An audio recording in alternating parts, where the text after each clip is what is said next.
Okay. Hi, everybody. Welcome to 1000 Road Trips. And we have a really exciting show today. We are hooked up with Patrick Kaler, who is the president and CEO of Visit Buffalo. Welcome, Patrick. Thanks for joining us. Thanks for having me. This is great. Oh, my God. I love it. And I am a huge Buffalo fan. I went to school there. And so, folks, if you are driving through Buffalo, Patrick's going to give you some of the 5 spots you definitely are going to want to hit. Or if you are making a destination of Buffalo, which highly recommend, it is a fabulous city, maybe hit all 5. So, Patrick, you ready? You got 5 spots you think we should hit? I've got 5 ready for you. All right. Why don't you start with number 5 then? Obviously, we are known for our buffalo chicken wings. So you've got to do the wing trail. I mean, that's just a no-brainer. So that's why I put it at number 5, because you're going to come to Buffalo, you're going to have some wings. So I'm going to direct you to the Buffalo Wing Trail. And so we have curated the delicious dozen. We also have some local favorites in there as well, because when we were putting out this list, we wanted to make sure that it was someplace that would be open all the time or having regular hours. And there was one place, the 9/11, and I love to tell this story because the original owner, he has since passed away, but he was the only person who knew how to make their wings. And if he just got up that day and didn't feel like making wings, you know what? He didn't do it. And so we felt it was a little hard for us to say, as a visitor, this is a place that you need to go to, but it's a great story. And so you take your chances of going. And now, like I said, the original owner has passed away. He has passed the tradition on to his daughter, but it is one of our local favorites. But, Josh Allen's favorites out at Barbill. We've got the home of it with Anchor Bar. But you've got to, when you come to Buffalo, you've got to have a plate of wings. Absolutely. Oh, I love it. The last place at Duff's is the favorite of some of my friends who live there. Oh, so, yeah. But you can't lose, and you can't go to Buffalo and not get wings. So that's right. Absolutely. Great. And we'll in the comments drop the links for all these things for you guys to be able to check them out too. All right. So 5 is the Wings Trail. What do you got at number 4, Patrick? So number 4, a lot of people don't think about Buffalo as being, a place with parks, rural. And so I'm going to take you a little bit outside of Buffalo and take you out to Chestnut Ridge. This is a year-round county park, Erie County Park, and it is fabulous. And right now during the winter is a great time to go because they've got a toboggan hill that you can go sledding in the fall. The fall colors are fantastic. There are miles of hiking trails out there as well. The Eternal Flame is out there, and that's a beautiful place to take a hike to and actually see our Eternal Flame that's glowing year round.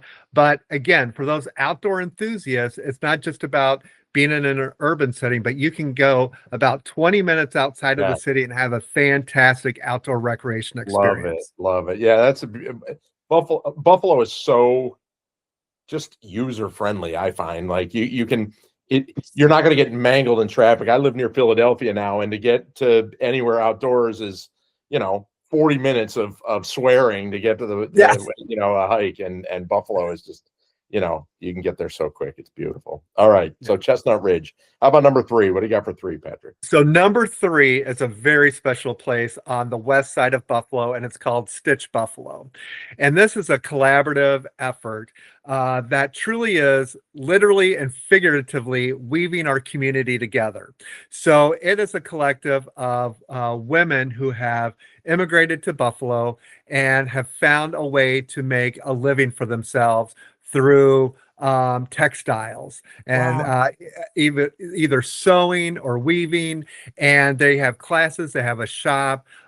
It is just a beautiful place to go to. I have several things in my home and my office that come from Stitch Buffalo, and it comes with a little story of the woman who created the piece. You find out where they're from. I have several pieces from women from Burma who have immigrated to Buffalo, but this gave them a place to go to create community, to create a livelihood for their families when they moved here. And just a really very special place for people to go and experience, and they can see these women that are creating things. There are classes that people can take. They can buy the goods. It is just really Wow. one of my favorite places in Buffalo. And Oh it my talks, God. and again, it goes back to who we are as a welcoming community, welcome people from around the world. We want people to come here and not just as a tourist, but come here and live, and that it is truly the city of good neighbors. Oh my God, I love it. That sounds amazing. I had not heard of that, and Yeah. I can't wait to just tell friends. Oh, Oh my God, it's phenomenal. great. Okay, all right, and tell me number two. What's number two? So number two, you're going to get a twofer on this one because Beautiful. Buffalo is very well known for its architecture. And so I'm going to talk about Frank Lloyd Wright. And Okay. he has two very special places that are in Buffalo. One is in the city, that is the Martin House. And that was built by and commissioned by Darwin Martin, who was the head of the Larkin Soap Company. Darwin Martin was the head of the Larkin Soap Company, and he commissioned Frank Lloyd Wright to build a house in the city of Buffalo in the Parkside neighborhood. Okay. And then also a summer home down in Derby, New York, which is just south of Buffalo, right on the shores of Lake Erie. So we've got two great examples of Frank Lloyd Wright sites. They're a little bit different than each other. I mean, you definitely see Frank Lloyd Wright's influence in both places, but the Graycliff down in Derby, you can see right through the house and see the beautiful landscape of Lake Erie. But in the Parkside neighborhood, imagine this is during the Gilded Age of Buffalo's, the high point of Buffalo, and you've got all these Victorian homes, Queen Anne homes, and then you have this very modern for the time Frank Lloyd Wright site just plopped in the middle of all of this. And I'm sure that when this was being built, all the other homeowners like, what is this being built? But it's truly a true masterpiece, and it sat vacant for a number of years, and the local community came together and did a restoration, a $50 million restoration of the site. It is just truly special, and the art glass, they've recreated the mosaic of the two-sided fireplace. Part of it had been torn down, and some apartment buildings were built behind it. Those were all torn down and then recreated. The pergola and then the garage on the back. It's really a very beautiful place. And they also did a $1 million restoration of the landscape architecture around the home as well. So you get a twofer on number two with our Frank Lloyd Wright sites. So it's the Martin House and Graycliff is the second one? Graycliff. Got it. Yeah. Got it. Okay. All right. So that brings us to number one. What's your number one must see, Patrick? Yeah, number one is the Buffalo AKG, our contemporary art museum. They just recently did a major expansion of the building itself, the physical plant, because prior to that, they could only put out about 10 to 15% of the permanent collection, which is one of the top 20 contemporary art collections in the world. No and it's kidding. right here in Buffalo. Yeah, it's phenomenal. And so this has allowed more of that whole collection to be put out on display. It also has free spaces, so it's very accessible in that respect. But it is just truly a fantastic arts and culture gem in our community. Again, and it's in the Arts and Culture District of Buffalo, where you'll also find the History Museum, the Birchfield Penny. It's in a great arts community known as Elmwood Village. So there's great restaurants and some bars, and there's a Wingstop that's in that area as well. Want to move to Buffalo. Yeah. Oh my God. All right. So let me just wrap them up. We got for our top five is the Wing Trail, including 911, 911. 2 is Chestnut Ridge, a park south of Buffalo, great hiking, the Eternal Flame. 3 is Stitch Buffalo, which is something you absolutely have to check out. 2 is a twofer, the Frank Lloyd Wright properties, Martin House and Graycliff. And number 1 is the newly refurbished art museum, Buffalo AKG, which is in a remarkable district as well. So Oh my God, a great top 5. Patrick, do you have a couple extras you might want to throw out there, like that that didn't make the top 5, but you'd recommend people hitting? Oh, absolutely. So our waterfront is something that has truly Yeah. transformed us with Canal Side and the Outer Harbor. Excuse me.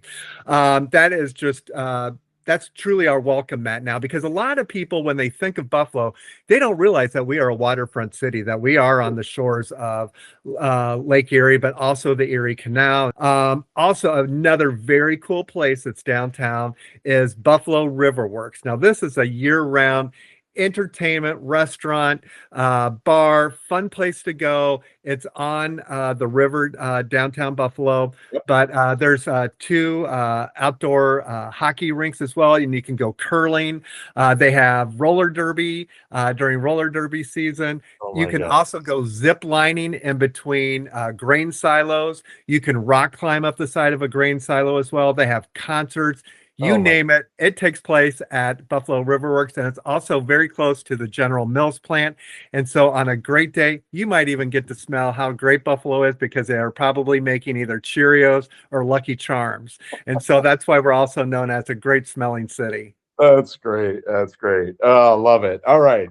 So folks, Patrick, thank you so much for doing this. If you are if Buffalo isn't on your list, it absolutely should be. And if Buffalo is on your list, you have got to check these places out. They are all dynamite. Patrick, thanks for being on here. And this is 1,000 Road Trips.